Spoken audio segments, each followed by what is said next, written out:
Have you ever looked at your own life and felt a quiet, uncomfortable feeling deep inside your chest? A feeling that you are not living the life you are supposed to live. That somewhere along the way you made a choice or accepted a situation that was smaller than what you truly deserved. And that every single day that passes without you doing something about it is a day you will never get back.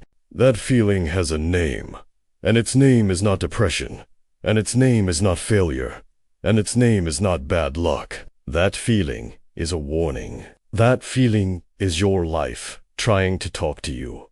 And the question is whether you are brave enough to listen to it right now, in this moment, before another year disappears, and you find yourself in the exact same place, asking the exact same questions, making the exact same excuses. Welcome to English to Inspire, the channel where every story is a lesson, and every lesson is an invitation to become something greater than you were yesterday. If this is your first time here, you are in exactly the right place at exactly the right time. And if you have been with us before, then you already know that what we do here is not just teach English, because language is only the vehicle, and transformation is the destination. If this channel has ever made you feel something real, if it has ever pushed you to think differently about your own life, then please take 1 second right now and subscribe. Because every new member of this community is one more person who refused to settle for a small life. Today we are going to talk about a man who grew up with nothing. Not with a little, but with nothing. A boy born in the state of Mississippi in the United States of America in the year 1937. A time and a place where the color of your skin could legally determine the size of your future. Where poverty was not a temporary problem, but an inherited condition passed from parent to child, like a piece of broken furniture, heavy and useless and impossible to leave behind. This boy had no connections, no money, no powerful family, no network of people waiting to open doors for him. What he had was a voice, and a feeling, and a stubbornness so deep it looked almost like madness to the people around him. His name is Morgan Freeman, and by the time the world finally decided to pay attention to him, he was already 50 years old. Think about that number.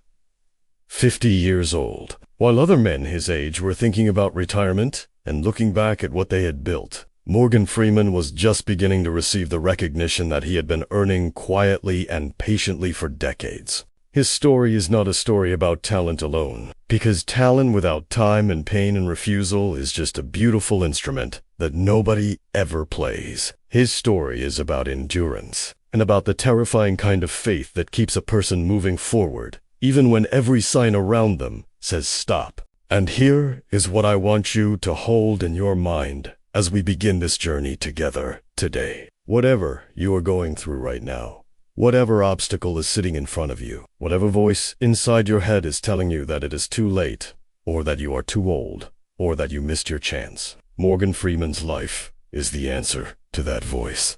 And that answer is clear. And that answer is simple. And that answer begins not tomorrow, but right now, in this very moment. As you listen to the story of a boy from Mississippi who refused to disappear. Morgan Freeman was born on the 1st of June, 1937, in Memphis, Tennessee, but his childhood was not rooted in any single place, because his family moved constantly, drifting from state to state, the way people do when they are running from poverty and searching for something slightly better just over the next horizon. And that constant movement meant that young Morgan never had the luxury of feeling fully settled, never had the comfort of deep friendships built over many years, never had the stability that most children take completely for granted without ever realizing how precious it truly is. He lived in Mississippi, in Tennessee, in Indiana, in Illinois, and each new place brought a new school, new faces, and the same invisible weight of being the new boy with not enough money and too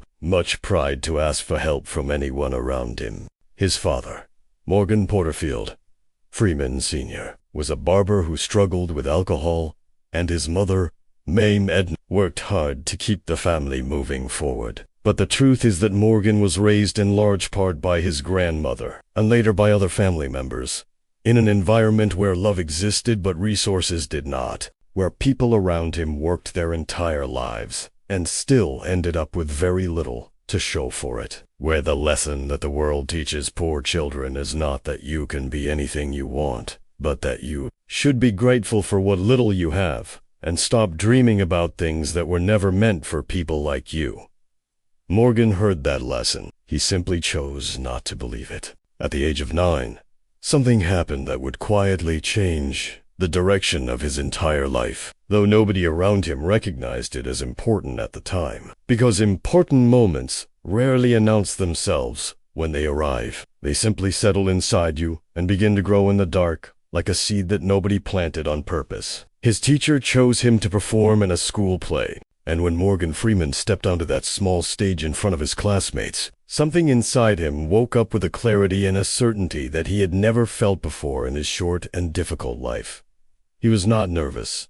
He was not uncomfortable. He was, for the first time, exactly where he was supposed to be. And that feeling was so powerful and so unfamiliar that it frightened him a little, the way all true callings do when they first arrive. From that moment forward, Morgan pursued every opportunity to perform that his limited world allowed him, entering drama competitions across the state of Mississippi and winning, always winning. Because even as a child, his presence on a stage was something that audiences felt in their bodies before they understood it in their minds. A quality that cannot be taught in any classroom or purchased with any amount of money. A quality that simply exists in certain human beings, like a flame that burns whether or not anyone is watching.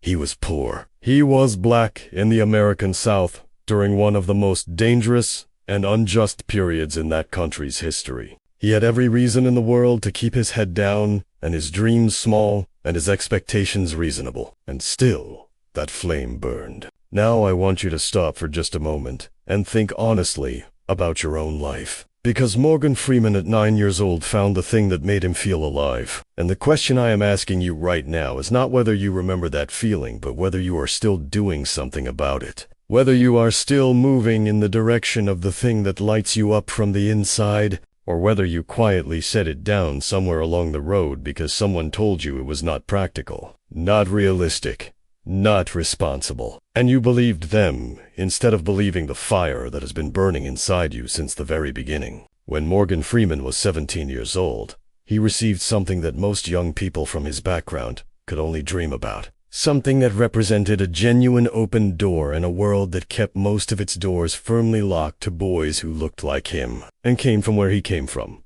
And that something was a drama scholarship.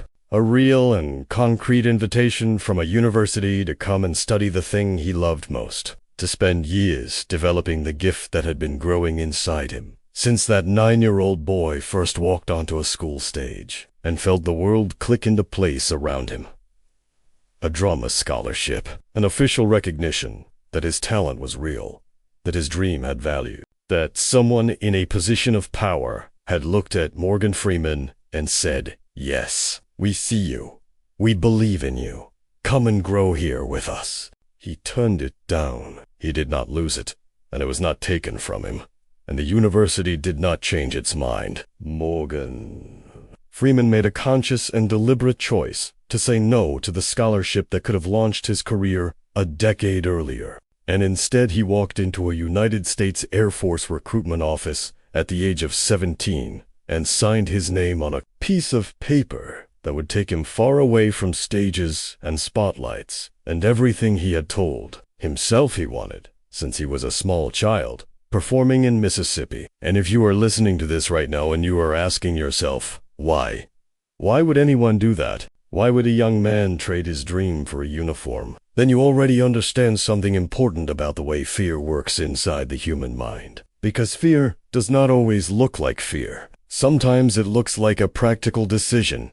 Sometimes it looks like responsibility. Sometimes it looks like the reasonable and mature choice that everyone around you will applaud while something inside you quietly breaks. Morgan has spoken about this decision in interviews with an honesty that is both painful and instructive, explaining that part of him was afraid that the dream was too big, afraid that wanting it too much would make the failure too devastating, afraid that a poor black boy from the American South had no real business walking confidently into the world of professional acting as though it belonged to him as much as it belonged to anyone else. And so he chose the Air Force, and the Air Force took him. And for several years, Morgan Freeman learned discipline and structure, and the particular kind of endurance that comes from submitting yourself to a system that does not care about your feelings, or your gifts, or the fire burning inside your chest. He learned to follow orders. He learned to wake up before the sun. He learned that the body can do far more than the mind believes possible when it has no choice but to keep moving forward. But the stage never left him, and the dream never cooled. And there is something deeply important in that fact that I want you to hold on to today. Because the years Morgan spent in the Air Force were not wasted years, even though they were years spent away from his true path. Because everything a person experiences becomes material, becomes texture, becomes the kind of deep human understanding that eventually makes an actor capable of playing any role with complete and total believability. And Morgan Freeman, sitting in that Air Force base, far from any theater, was unknowingly collecting the raw material of every character he would one day bring to life on the screen. Pain is never wasted. Detours are never meaningless. The only real waste is stopping completely and never finding your way back to the road. He left the Air Force in his early 20s with no money, no industry connections, no agent, no plan, and no guarantee of anything except the stubborn and irrational conviction that he was meant to stand in front of an audience and make them feel something true.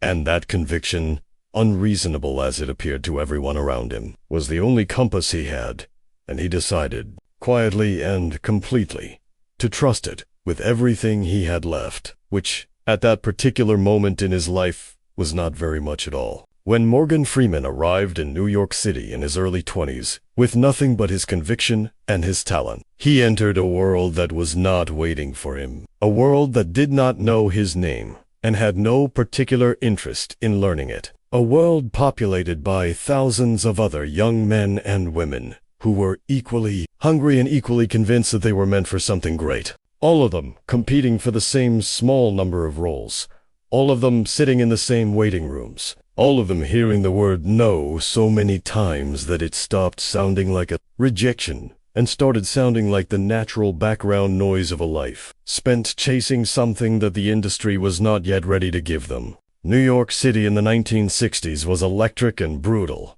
in equal measure, full of possibility and full of people who would grind you down to nothing if you let them. And Morgan Freeman walked into that city and refused to be ground down. To survive, he did what every serious artist has done at some point in their journey, which is to say, he did whatever was necessary to keep the lights on and his body fed while protecting the dream. With every ounce of energy he had left over after the survival work was done, he worked as a transcript typist at a law firm. He danced as a professional performer at the 1964 World's Fair in New York, moving his body for audiences who had no idea they were watching a future Academy Award winner perform for their casual entertainment. He took acting classes and studied his craft with the seriousness of a man who understood that talent without discipline is like a fire without oxygen, bright for a moment and then gone. And he was determined that his fire would not go out simply because the world had not yet decided to feed it. The auditions were relentless, and the rejections were more relentless still. And there is something that happens to a person during years of sustained rejection that either destroys them completely or builds inside them a kind of quiet, unshakable armor that nothing can penetrate. And Morgan Freeman chose the armor. Not because choosing it was easy, but because the alternative was to go home and accept the small life that his circumstances had originally prepared for him. And that was the one thing he was constitutionally incapable of doing. Every no he received was a data point, not a verdict. Every door that closed was a reason to knock on the next one, not a reason to sit down on the sidewalk and stop knocking entirely. This is the kind of thinking that separates the people who eventually break through from the people who almost did. What most people never see when they look at a successful person is the middle section of their story. The long, invisible years between the beginning of the dream and the moment the world finally pays attention. The years that contain no highlight reel, and no applause, and no validation from the outside. Only the daily, private choice to continue. Only the daily act of faith that says the work I am doing right now matters, even though nobody is watching and nobody is clapping and the bank account is telling me a completely different story. Morgan Freeman lived in that middle section for years, for a decade, for longer, and he did not just survive it. He used it. He grew inside it the way a tree grows inside difficult soil, slowly and with great effort. But with roots that go so deep that when the storm finally comes, there is nothing in the world strong enough to knock it down. And here's the question I need you to sit with right now, honestly and without flinching, because this is the part of the story where the mirror turns toward you and not toward Morgan Freeman. How long are you willing to wait for the thing you say you want? How many rejections are you prepared to absorb before you decide the dream is worth more than your comfort? Because Morgan Freeman danced at a World's Fair to pay his rent while waiting for his real life to begin. And he did not do it with bitterness. And he did not do it with shame. He did it with the full understanding that every single day of that waiting was part of the price. And that the price, however high it was worth paying in full. There is a moment in every long and difficult journey where something shifts. Not dramatically, not with fireworks or announcements, or a sudden flood of everything you have been waiting for, but quietly and almost imperceptibly,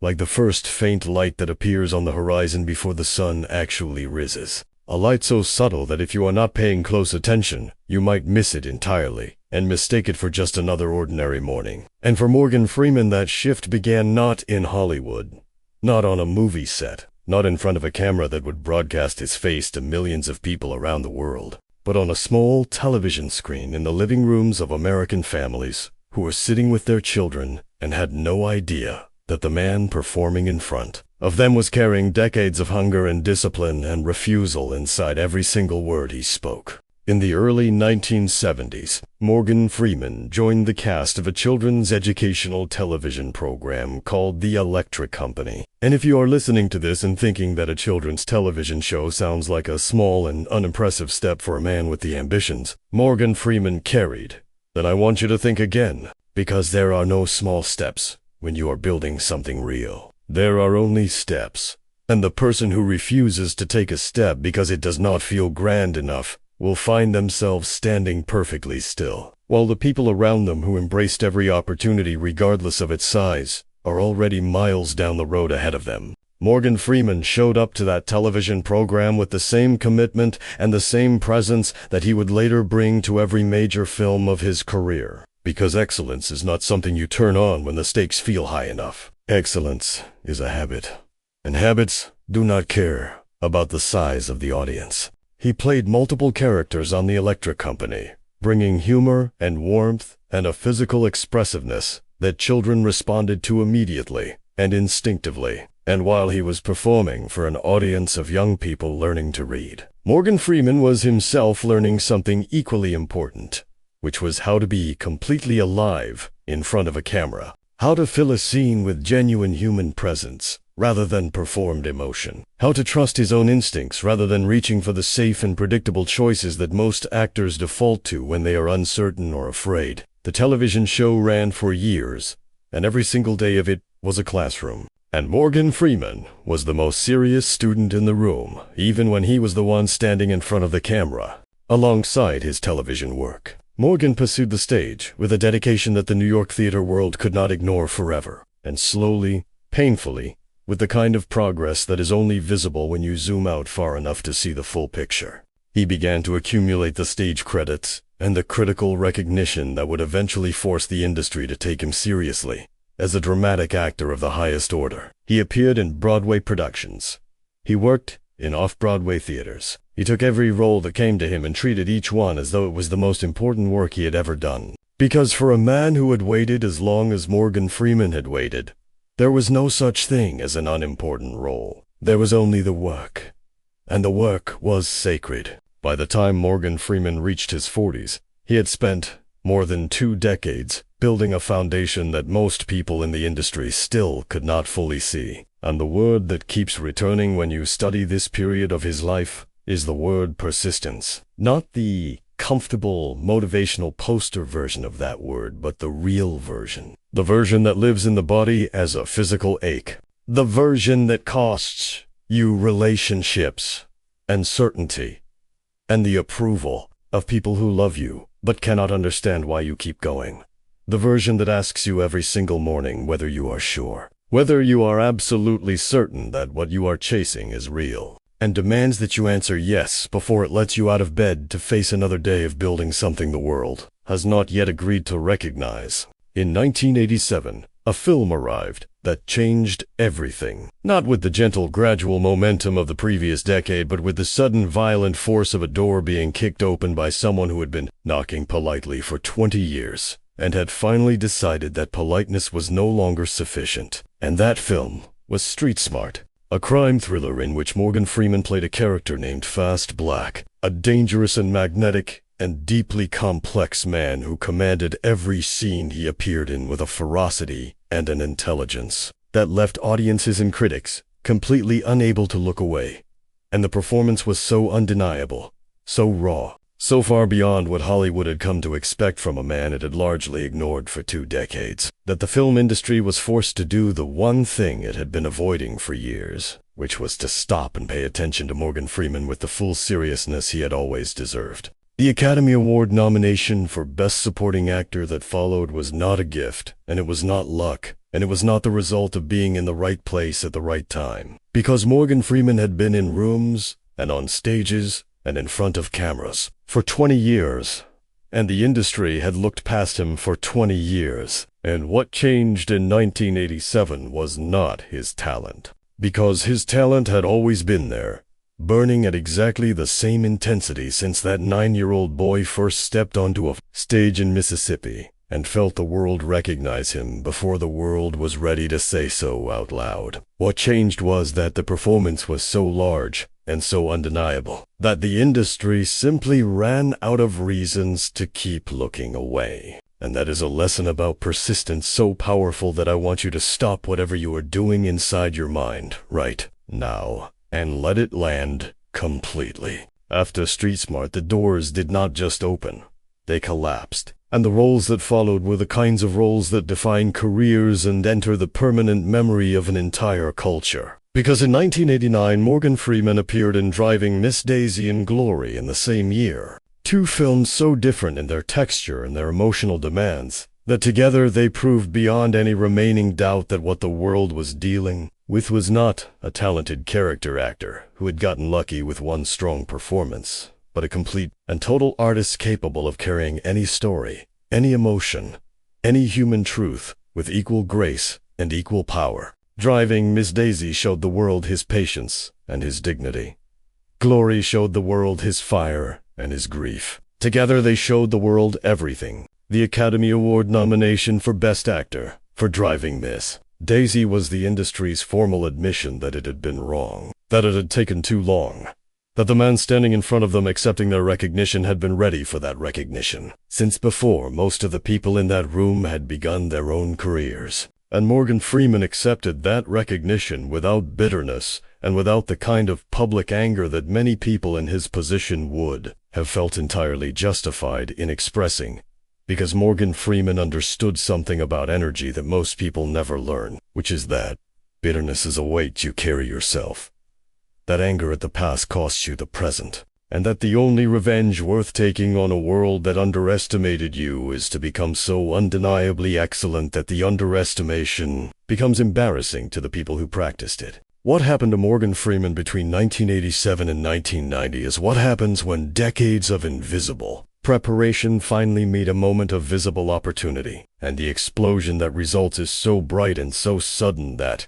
everyone around it forgets to ask how long the fuel was gathering before the spark arrived. And that forgetting is one of the most dangerous things that happens when we look at successful people. Because we see the explosion and we call it overnight success. And we tell ourselves that some people are simply chosen, simply lucky, simply touched by something we were not touched by. And in doing so, we give ourselves the most comfortable and the most destructive excuse available to the human mind, which is the excuse that says, it was never possible for someone like me anyway, so why begin at all? There is a particular kind of person who becomes famous and immediately begins to perform their fame, who starts to believe that the recognition is the achievement rather than the evidence of the achievement, who confuses the applause with the work, and slowly, almost without noticing, begins to shrink inside the very success they spent so long building. And Morgan Freeman is not that person and has never been that person. And understanding why he is not that person is perhaps the most practically useful thing you can take from his entire life story.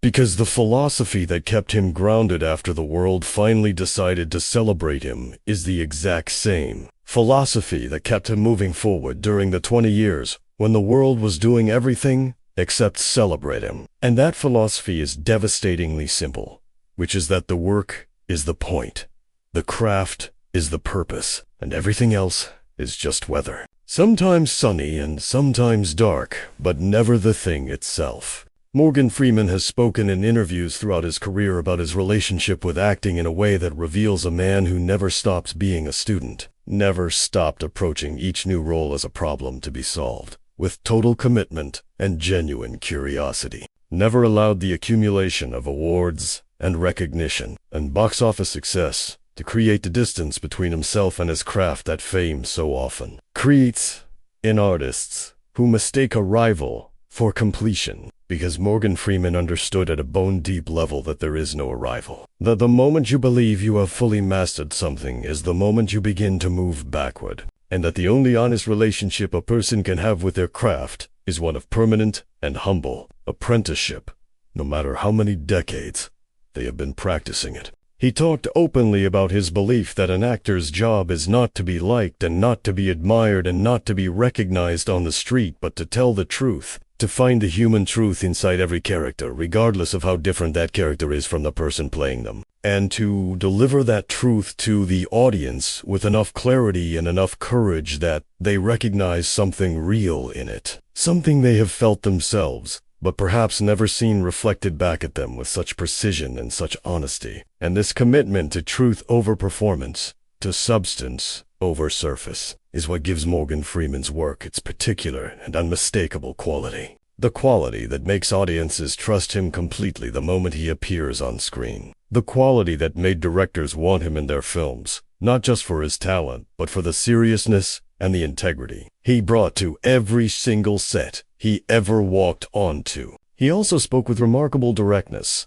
about the subject of ego, and specifically about the decision to refuse the story of victimhood that his life circumstances could very easily have justified. Because a black man born in Mississippi in 1937 who spent 20 years being ignored by an industry that celebrated people with far less talent had every biographical reason to build his identity around the injustice he had experienced. And Morgan Freeman looked at that option and chose differently. Not because the injustice was not real, because it absolutely was, but because he understood that the story you tell about yourself is the story you live inside, and that a story built around what was done to you leaves no room for the power of what you choose to do next. And Morgan Freeman was always more interested in what came next than in what had already passed. And now I am going to ask you something that I need you to answer honestly.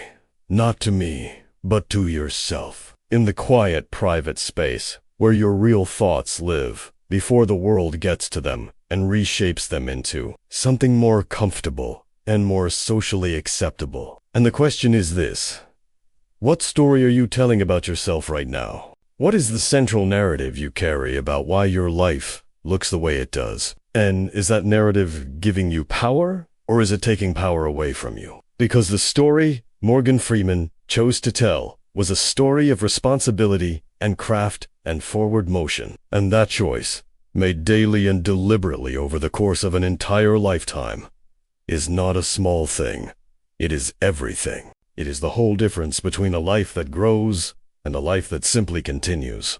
On the 4th of August, 2008, Morgan Freeman was driving his 1967 Shelby Cobra on a highway in Mississippi, the same state where he was born, the same land that had shaped the earliest and most foundational years of his life. When the car left the road and rolled over multiple times in the darkness, and Morgan Freeman and his passenger were trapped inside the wreckage 4 hours before emergency services could arrive and cut them free from the twisted metal. And Morgan Freeman emerged from that accident with serious injuries to his left arm, injuries so severe that the doctors told him he would likely never regain full use of that arm, and the nerve damage was permanent. And the pain that followed was the kind of deep and relentless physical pain that changes a person not just in their body, but in their relationship with time, with mortality, with the understanding that the life you are living is not guaranteed to continue simply because you still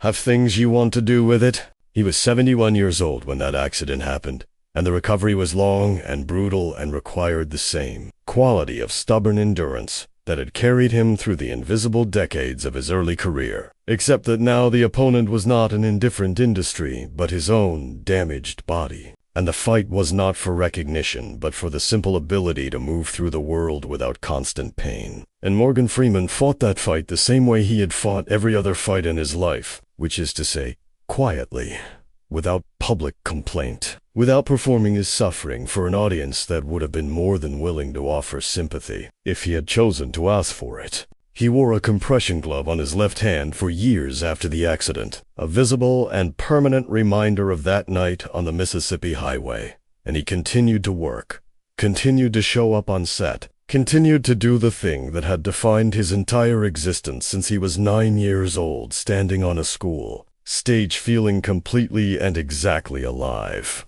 But the physical accident was not the only wound Morgan Freeman carried through his life, because no human being who lives long enough and loves deeply enough escapes without the kind of losses that cannot be repaired or recovered from, only integrated, only slowly and painfully absorbed into the fabric of who you are, until they become part of your texture rather than an open wound that bleeds every time someone touches it.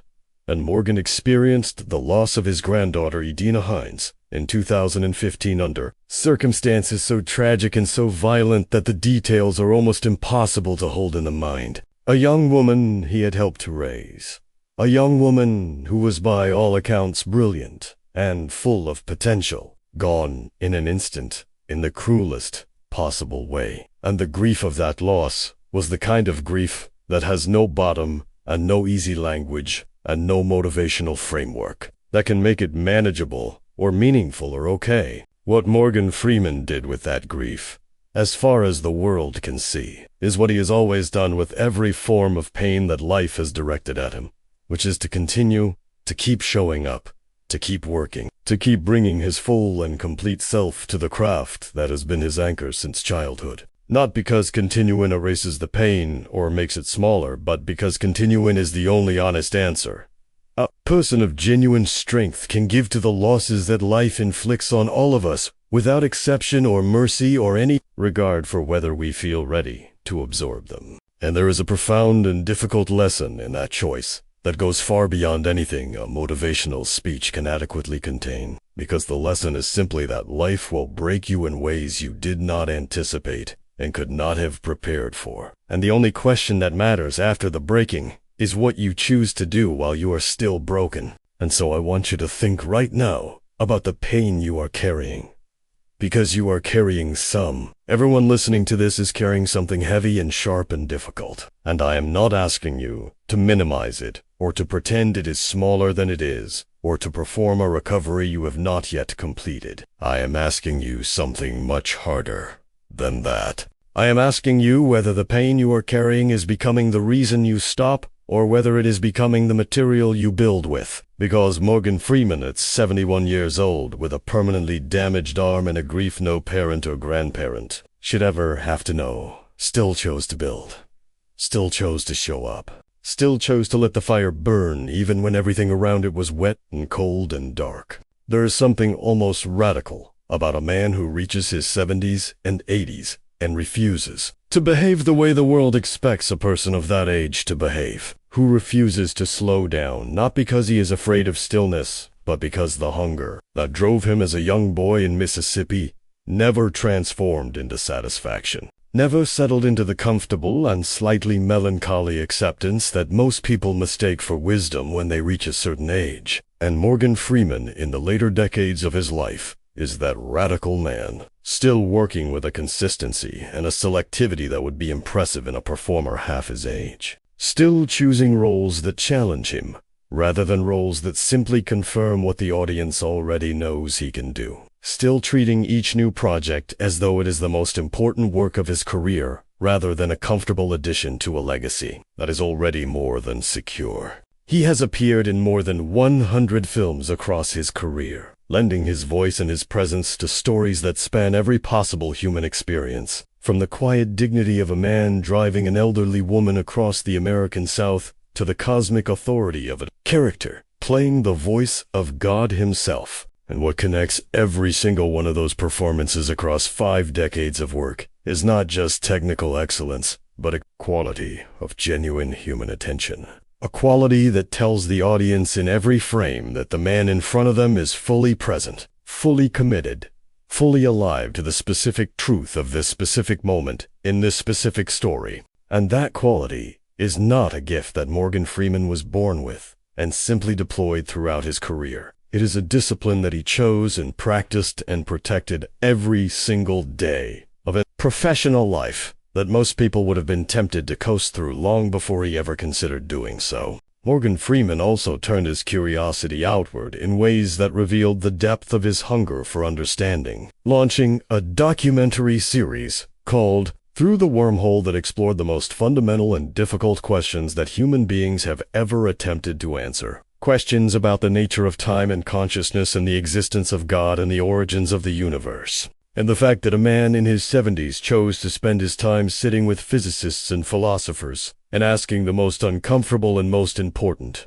questions available to the human mind tells you something essential about who Morgan Freeman is beneath the performances and the accolades, and the famous voice that the entire world recognizes within the first 2 seconds of hearing it. It tells you that he is a person who never confused fame with understanding, never confused recognition with knowledge, never stopped being genuinely and restlessly curious about the world he was living in. He has spoken about aging with a frankness that is both refreshing and instructive, rejecting the cultural narrative that treats growing older as a process of loss and diminishment, insisting instead that the accumulation of experience and perspective and hard-won understanding that comes with a long life is not a consolation prize for the energy and the physical vitality that time takes away, but a genuine and irreplaceable form of wealth that only becomes available to the people who are willing to stay in the game long enough to earn it. And that reframing of what it means to grow old is itself a kind of teaching,